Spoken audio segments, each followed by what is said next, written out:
Hi everyone, welcome to my super easy beginners tutorials. I have got flowers on at the moment and this one is going to be a poppy today.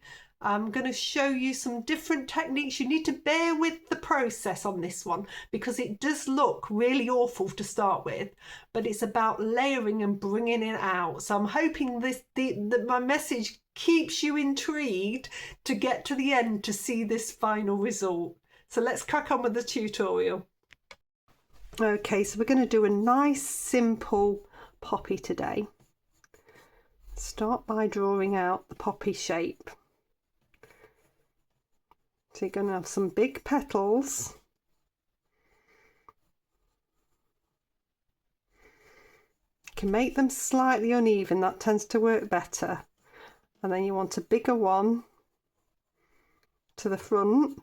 You can have one slightly underneath at the back. And you can have a nice centre and a little stem. So I'm going to come over with a wash of water. This is a Saunders Waterford paper, nice cotton paper, holds a lot of water, and I've got three colours that I'm going to be coming in with: Gamboge yellow, rose madder and cobalt blue. So we're going to start with the Gamboge yellow. Bring this all the way over. This is nice and strong. It's a good consistent mix. You can see those consistent ones here. I've used them on the last tutorial. I'm going to put less of the yellow down this side. A little bit of the cobalt blue now. So this is with a round number 10. And I want to get a really nice background. So these are going to mix together. Start to create a bit of green in places, which is really lovely. I also want to create a little bit of shadow within here. So start to put a bit of blue in there. Now rose and yellow should start to make a bit of an orange, so we're going to go with a bold sort of reddy orange theme here. And we're going to come over the centre petals of the poppy basically. I do not mind if it goes further. It's quite effective if it goes further, in fact. We'll spread it a little bit so I can show you a different technique. I'm going to take a little bit of this down here, especially within the purple. Just be careful you don't blend too much. The more you blend all of these colours together, the more you will get brown. We're after a very subtle mix at this stage. Then I'm going to come in with my number 6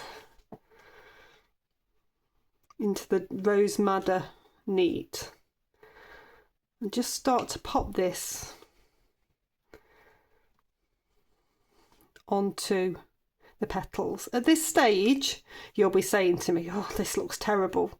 If I was teaching this, I'd be going, oh, this looks terrible, I'm doing something wrong, this is awful. But you have to trust the process and carry on, and it will all come together. Okay, so I'm going to dry that one off.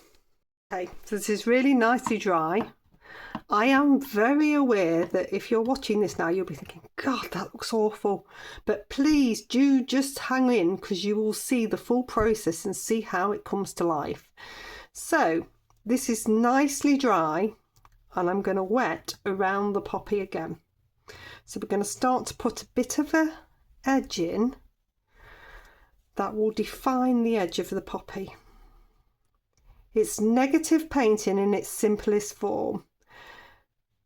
Now, if you wet the full background, if it does start to lift a bit, then it's fine because it's going to lift everywhere.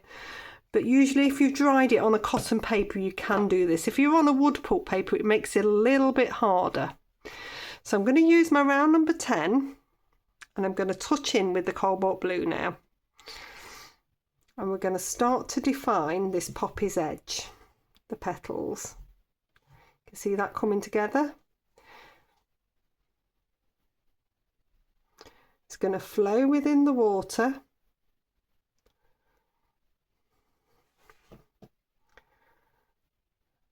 You're going to get a really nice abstract poppy. So we're going to take this out a little bit further because we don't want a halo.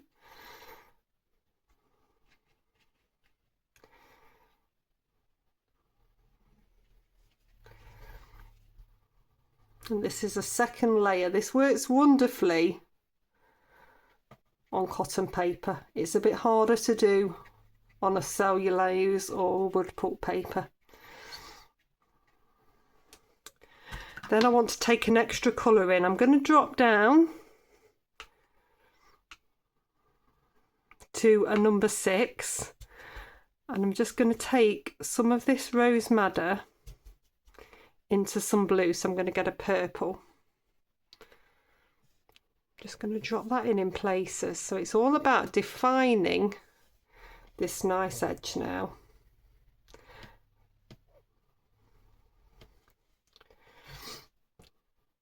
Use whichever brush you're comfortable with. This is a round number 6, and it's just giving me the detail to just get into those areas. Just help to define these petals a little bit better. You want them to look a nice shape. And then you can just bring some of that purple through to settle as well.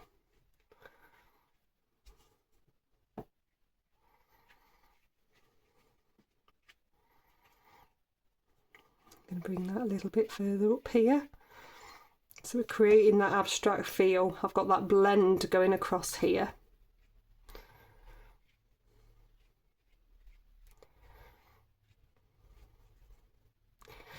It's a bit settled there. So I'm just going to move it around a little bit. So this is with a damp brush, not wet. If you go back in wet at this stage, you'll make it watermark. But I'm just going to blend that through a bit. I want that to be less halo. Take a little bit more of the purple in here. Okay, so I'm going to dry that one off. So that's nicely dry. What I want to try to do is save this stem here. So just with a bit of water, I'm just agitating the surface and just lifting that layer of paint out. You see that? So with a bit of kitchen towel I can dab that off, and I've saved that stem really well. Okay, so I need something dark in the centre. So I am going to use a little bit of cobalt blue, and then I've got some burnt sienna here. So I'm going to make a nice dark grey. If you want to warm it up, I quite like my greys warm, then I'm just going to add a little bit of the rose madder into it. And we're going to get a really nice dark centre. This is going on to dry. You're going to get that nice dark centre there in the poppy. Rinse your brush out, dab it off, clean water. Then we're going just with the clean water, flow that along each of these. Can you see that spread? So that we start to get the shadow of each petal just by using that little bit of water and letting that paint flow along it. It's nice and effective. If I take a little bit of the gamboge yellow and a little bit of the blue to make a green, I can just bring in a green stem here. And then I'm going to dry that off again. Okay, so that's nicely dry now. And what we're going to start to do is just bold up a few of these petals. So this is water coming on with my round number 10, and then I'm going to work with my round number 6, and I've got neat rose madder here. So I'm going to do individual petals and let them dry before working on the one next to it. What I want to make sure that I'm doing is I'm leaving a little bit of light. So I've got a little bit of light in that petal. This one I've wetted the background as well. You want the paint to flow, so make sure you've got a little bit of water on your brush.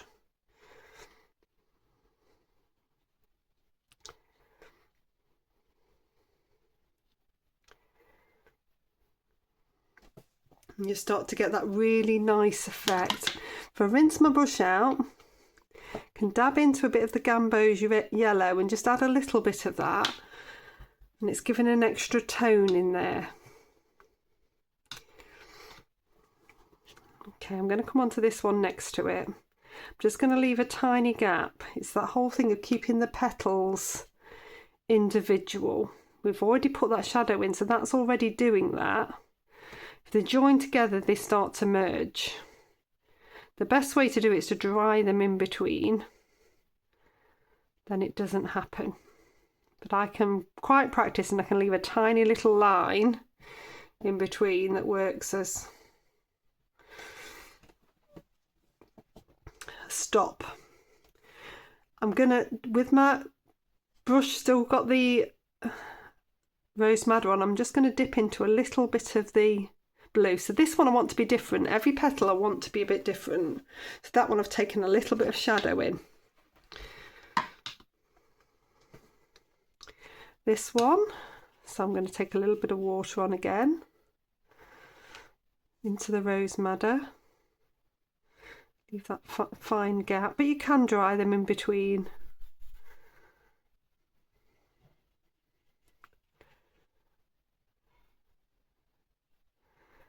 Get a nice edge. Again, I want it to be a little bit different, so I'm going to just dip into that blue and just give a little bit of shadow. So those two have got a bit of yellow, that one's got a bit of blue.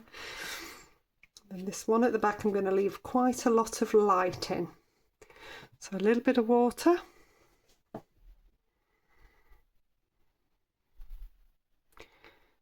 along the edge.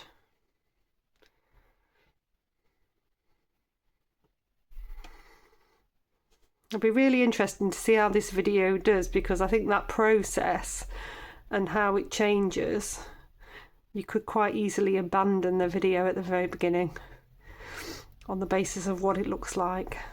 But that happens quite a lot with my work, and it's about understanding how you can work the colours and the layers to make it really effective. I'm just going to take some of that purple through the grey as well, so it starts to gel together a little bit better. You can see that's working really nicely now. So I'm going to dry that one off. That's nicely dry. And I've got my round number 6. I'm just going to pick up a little bit of rose madder. And what I want to do is to just create those creases within the petals, and by flowing it round you get that nice sense of the folds. Now as these dry, these will dry a lot lighter anyway and you will hardly see them, but you can just with a damp brush soften in a few little bits. But even if you didn't do that, it would still work, because as it dries it will melt in, because it's that same tone. So I shall dry this off and remove the tape. And there we are. So that's a really simple and effective beginner's poppy using layering and background negative painting to bring out the actual poppy subject. So I hope you've enjoyed it. Please do like, subscribe and share. I'll pop the playlist for the beginner's flowers down here, and then if you want to check out any of the others you can. See you next time.